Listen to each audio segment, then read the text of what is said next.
Good morning, good afternoon, good night, wherever you are. Well, welcome to another edition of Golden Independence. It's a beautiful day. And I just want to say this, ladies and gentlemen. If you haven't heard it, here it is. The Bitcoin Act 2024. If this passes, it's a game changer. I'll say this again. Bitcoin Act 2024. If the U.S. Is able to pass this bill, this act, it comes into fruition, it will be a game changer for the world, for those who know what Bitcoin really is. Bitcoin is freedom. It's meant to be freedom for everyone. Bitcoin is freedom. And if you own Bitcoin, then you are owning your freedom. So let's look at what the market really is. The market of Bitcoin is privacy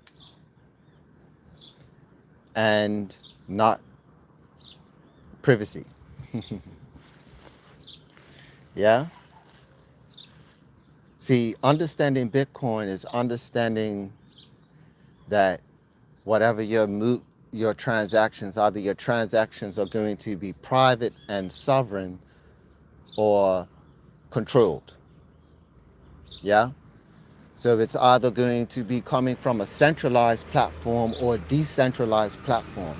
It's going to be centralized living where governments are going to know what you are doing because, right? Or it's through a decentralized system. And because the technology is what they're really interested in, they are still going to know what you're doing because they're going to implement the technology with their payment systems. However, the average person is not going to know that they're even using Web3 services. This is what's being constructed. However, what the Bitcoin Act is going to do is enable the government to utilize its gold reserves and create gold certificates, just like back in the 70s, where it was an IOU for the actual gold. But however, it was redeemable for the gold price of $35 an ounce, right? So when they were doing that, that's how they got the gold. It wasn't like gold confiscation. They were saying, hey, we're going to give cash for gold at $35 an ounce. And when President Nixon closed off that window where gold was no longer convertible, they revalued the price of gold by removing the peg of the dollar, US dollar from gold. And now we have gold as an entity by itself, showing you how much purchasing power is being lost through the fiat currency. But what the Bitcoin Act 2024 proposes is that they're going to monetize gold certificates utilizing their gold holdings, i.e. the US. So the US also hold gold. Yes? So check what this is going to do, ladies and gentlemen, because this is major. This is big stuff. Check what's going to happen, because there's a lot of speculation. There's a lot of speculation that the USA doesn't even have gold, right? And all the gold at Fort Knox is stolen, going blah blah blah blah blah. What this is going to do, if this gets passed, because the bill has to get passed, and once the bill gets passed, there's other stuff in the bill whereby they're going to start to initiate, which is having it as a reserve, Bitcoin. And the way how they're going to utilize Bitcoin or get Bitcoin in the reserve is also in the act. I'm just giving you the little cliff notes. Basically what they're going to do is create gold certificates, IOUs. The lady proposing this actually say these words, so it's still not real gold. It's IOUs, so they're not handing over one asset for the other asset. That should tell you something as well. Governments, the people who operate in government are recognizing Bitcoin as a hard asset just in the digital form. So because they're not going to give up their one hard asset for another. They want to hold on to both. So what they're going to do is create IOUs from their gold holdings and then use that to buy Bitcoin. Create the cash. They're going to create cash. So that's so for those who have watched Mike Maloney's Hidden Secrets of Money, if you remember, that's how money comes into existence. But it's based off an asset. But the assets that the banks were using is called credit, right? It's called credit, and credit don't exist. But this is how the world is running. The world is running off of credit. That's the underlying asset. So banks can operate under credit. Companies can operate under credit. This is why Michael Saylor has just as much as, but already though, he has just as much Bitcoin as the United States. So as a whole nation, even though the nation is trying to, and listen to the goal. The goal of the US is to acquire 1 million and to just hold on to it. They're already 25% there. Ladies and gentlemen, all I'm saying is that Bitcoin is supposed to be for the masses. It's supposed to be for everybody, not for governments. And even though it's real nice, that governments want to eliminate their debt. Now consider this. Uh, let's just say the U.S. government does that, and if they feel that Bitcoin can eliminate their $35 trillion debt with just a million. Think of the concept of that. Holding on to a million assets will wipe out a $35 trillion debt in 25 years. I mean, in the next 20 years, like it'll eliminate it in 20 years.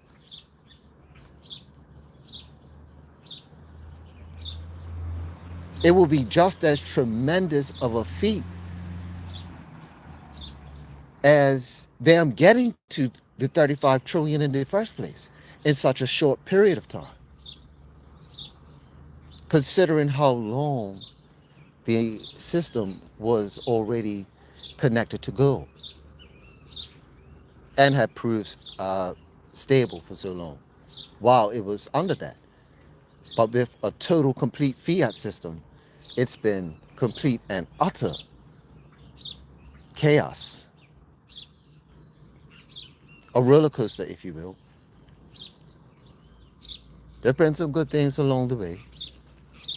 We all have been entertained. But now I think we've all, we're coming down from that Kool-Aid high. Many of us who came up through the 80s were coming down on the other side of life.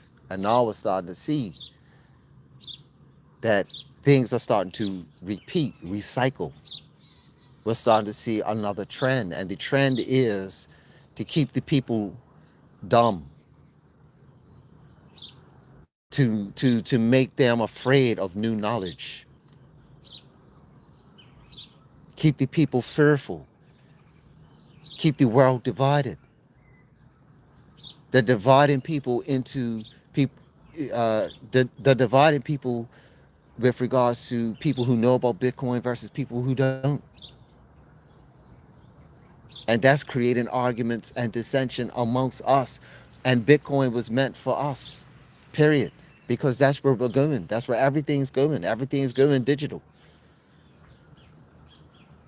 Everything's going digital. So it doesn't make any sense getting mad at the person that's just sharing the message.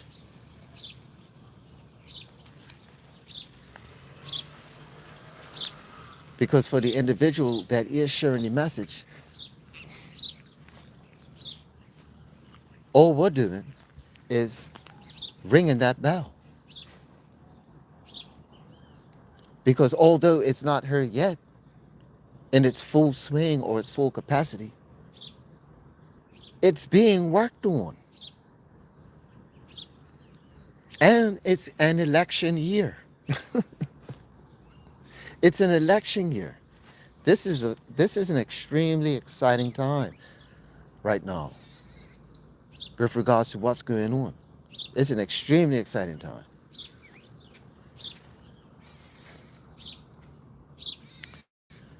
A lot of things are going to change. A lot of things are going to be revealed and exposed. And of course, not everybody's going to get it. Not everybody's going to catch on. Not everybody's, you know, and that's just what it is. Some of us are going to just have to be the Josephs, not just within our family, but within our community, but within our community as well. And even and for some people even for our nation, where we come from. Because that would be the give back, right? Because those who got in early, the earlier you get into the mining, because people are not going to get into mining for satoshis for another 10 years, because 10 years from now, that's all you will be getting. All you're going to get after another 8 years from now, all you're going to get is satoshis. But we've been getting satoshis for a decade now. And remember, after that, everything gets cut in half, gets cut in half, gets cut in half. People are not going to get real souped up about BitHarvest and cloud mining 10 years from now. Sorry, that's the fact, and this is the documentation of it. But watch what happens when those who get involved from this timeline and could speak about this timeline, and not just speak about the timeline, because you hear about these people just like how we hear about people who got involved in 2012. And you hear it on both sides of the media, whether it's alternative media or CNN or mainstream media. You hear them talk about the 2012 or 2009, even 2016 and or 18, because in 2018 may have been the big crash.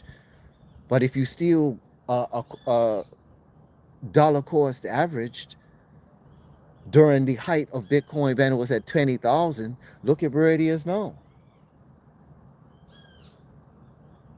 So consider someone who realized what Bitcoin really was and kept buying from 20,000 all the way down to where it crashed again. But they were consistently buying the dip, buying the dip, buying the dip. Consider where they are. And pouring more money at the bottom, at the base. When it went back down to 10,000, they brought up more. Oh yeah. So when it went, so imagine where that individual is regarding Bitcoin. But that's energy, and that's energy that he utilized because he's utilizing the funds that he generated from however he did it. Now let's enter BitHarvest, and when it comes to BitHarvest, you have an income producing asset, which is the BitBooster, and your mine is Satoshis. It's happening whether you think about it or you don't.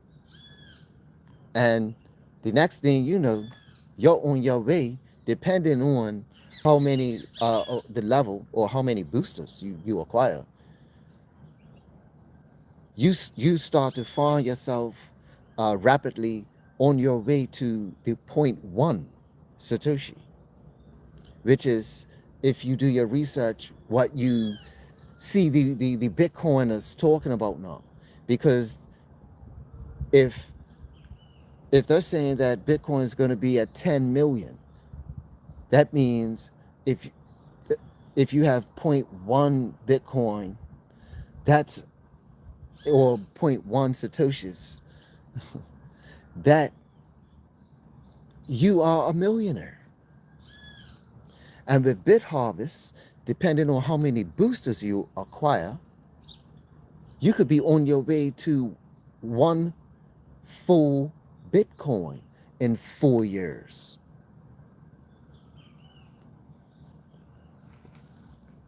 Consider that. And you're not exerting a whole lot of energy. We call this Pareto's Law. Yeah, you could Google that or Siri it if you're serious. But for some people, it's like serious.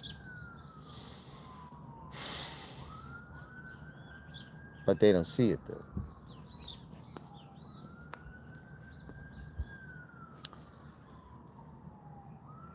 So with BitHarvest,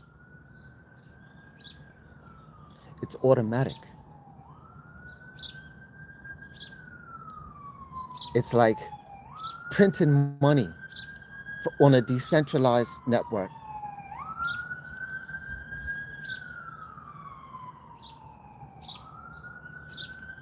And it's about to become law with one of the countries that is still considered to be the superpower, and they are aiming to retain that title.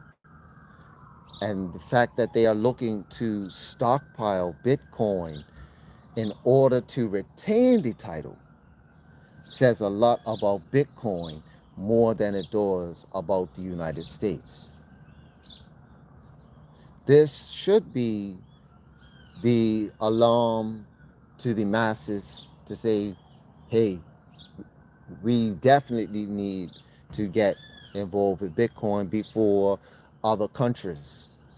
So Bitcoin should be in the hands of the people more than countries, because that's what it was meant for. If that will happen is yet to be seen, and that's why I think that this situation or this time period is extremely interesting. It's an interesting time. So we're going to leave that there. And that's all for now. Thanks for tuning in. Stay tuned. More to come as to why Bitcoin, as to why BitHarvest, and why to HODL. That's the context of this channel. Take care. Bless up. Peace.